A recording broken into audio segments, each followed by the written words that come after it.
Hey guys, it's Jeannie for the African Superstar and Queen Ntemgwa. from the Queen's Wigs. We're back Yeah. with another video because after we watched the playback, there was a couple things that I forgot to include about Quinn, and I did not want to miss this opportunity as obviously she's living in the States and will not be available.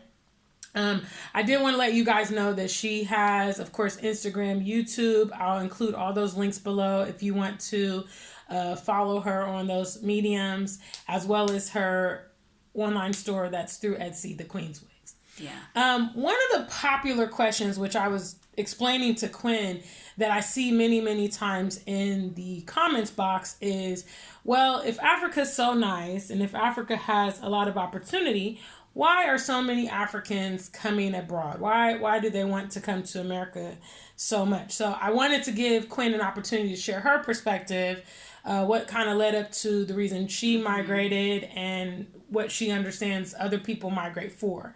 So Quinn, why do people go abroad or desire to go abroad from Africa to the West? There are so many reasons. So do you want my personal reason? Okay, we can start with your reason. Oh, okay.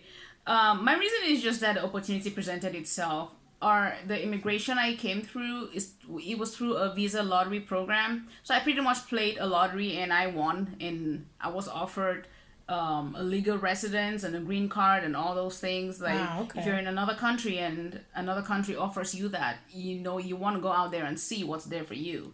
So to me, it was pretty much curiosity and Okay. a chance at finding a career. It was just opportunity, explore another country. Okay. Yeah. Okay. So that was my reason. That's why I came. But for other people, there's so many reasons they come for education, to follow their education. There are certain fields of education that are not offered back home. So they come here to pursue that. They come for business. Some people also come to join their families. For example, if so many of your siblings are already here, Yeah. like you don't want to be left back there, so you may want to join your family. Okay. And yeah, people do come here to alleviate their situations, even though some have come and realized it was the mistake of their lives. Yeah, I've seen people give up really good paying jobs to Back home come here and they will, have regrets. and that's true. And Yeah. what would you say the role of the media plays in the reason why a lot of people want to go abroad? What would you say to that?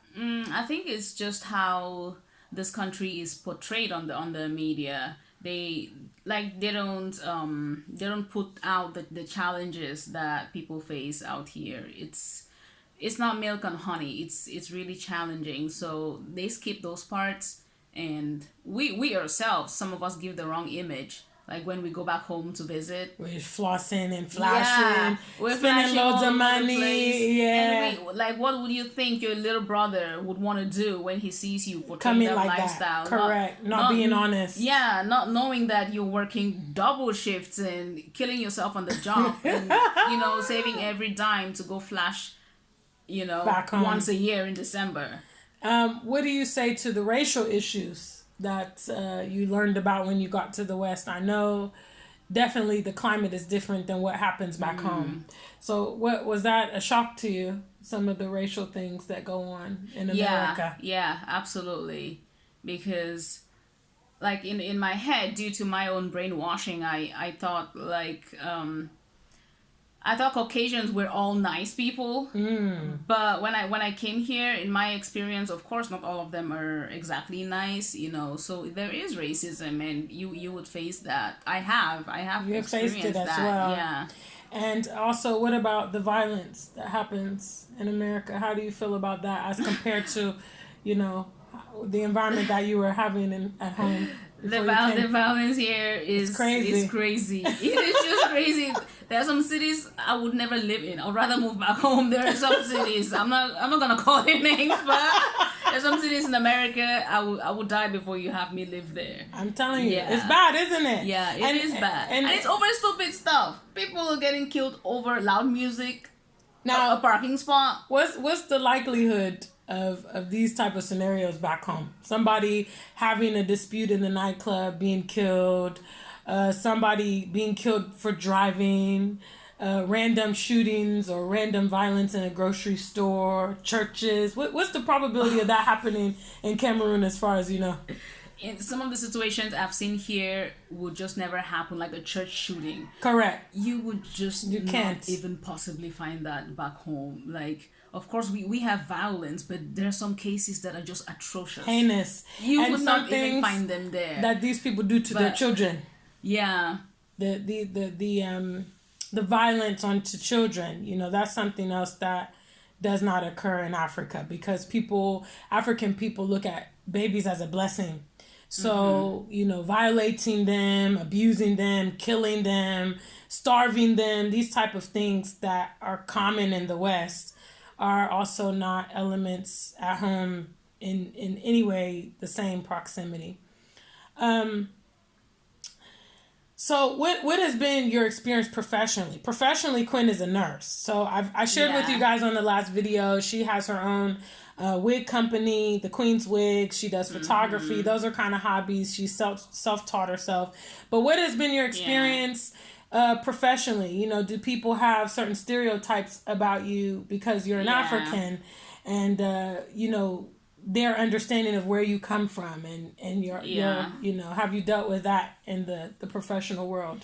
Yeah, I have dealt with that when I worked as a nurse. So like, let me give you my specific experience. Okay. So this is what happened. I upgraded in my education, so I got the next certificate, which Okay. means I needed a new position, but that position was not available.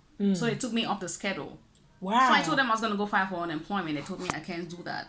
I'm like, Wow. then keep me working. How am I supposed to pay my bills? And they did not want to. I told them to I told my cousin, actually, bless her heart, she always gives me really good advice. So she told me to go tell the director to put in writing that she's getting me off the schedule, and write and sign why she's taking me off the schedule so I can go Okay. get unemployment. And I went and I told the director, and she didn't want to write and sign anything. She put me back on the schedule. I was like, if that was so right, why didn't you want to write? Why can't you and give put me your writing? signature on it? Like, that's what I told her. Write it, put your signature on it. I'm gonna take it to an employment office, because all I did was educate myself. And then the next position opened, And you should have been and in I line didn't for get it. Yeah. I didn't get it. It opened again, and someone else got it who was not my race. Correct. So I left. These are some of the Yeah. challenges that we experience professionally in the West, because there's a lot of inbred stereotypes. And would you say, Quinn, that have people, displayed more judgment on you, or have they displayed curiosity, to try to find out what is your story and where you No. come from? Judgment. They're just judgment. Yeah. Just when you there- tell there's them a where lot you're of from. judgment, especially knowing that where we come from, we're raised to be very respectful people. Correct. So we're raised to respect our elders. So when we come here and somebody who's older than us, like the director who was older than me, my instinct would have been, respect this elder. But my Correct. cousin, who had been here for a long time, was like, girl, You better speak up. Speak up. Yeah. I had that instinct from my upbringing. You have to respect these people, but she was like, "You have to speak. You have to fight it in the West. I need work for me." You have to fight. Yeah. And in regards to like the lifestyle, Quinn, you and I talk about it a lot about What? about the lifestyle difference in the West compared to the lifestyle back home, the role of women, the way that we're treated back home compared to what we go through in the West. Would you say that your lifestyle in the West is more stressful or less stressful than back home? When I was back home, I was pretty much under my parents, so I was not a working individual when I was back home. Okay. So since coming here, I've always lived on my own, done my own thing, and working 2 jobs would always be stressful. Yeah, so I've not had a work experience back home to really make a statement on compare. that. Okay. Yeah. Yeah, So, I never worked back home. What is it common for students back home to work and also go to school?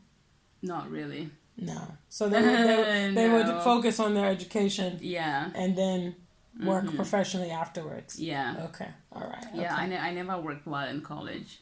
Okay. All right. Yeah. So you know, again, we just wanted to bring this video to kind of enlighten. This is a question that I hear very often. If Africa has this and if Africa is that, why are people migrating? You know, Quinn has shared her story. She has shared some light on the perspective that she had before she came to the West, and you know how she's dealt with the reality of living abroad. And also she has, you know, taken that initiative to start business that she's doing back home. You know, she could spend all her energy in the West. You know, how do you feel about escalating in the West? Do you feel like that is an opportunity that you're going to have to reach your fullest potential? Oh yeah, absolutely. But that comes from deep within. You can reach your full potential anywhere. Yeah. Okay. Yeah. That comes from deep within. Yeah. There you go. So that's good. So thank you again. I will put all the contact information below if you want to, you know, follow Quinn and get to know her and see her work as far as photography and her wigs. She's a lovely person. She has a YouTube channel. She puts up great videos. Some of her videos have loads of views, even more than mine. So, so you guys can go over to her platform and support Quinn. We want to thank you for watching us yet again. Big shout outs to the African Superstar family. And until we meet again, stay black and true. If you ain't black, just stay true. Stay true.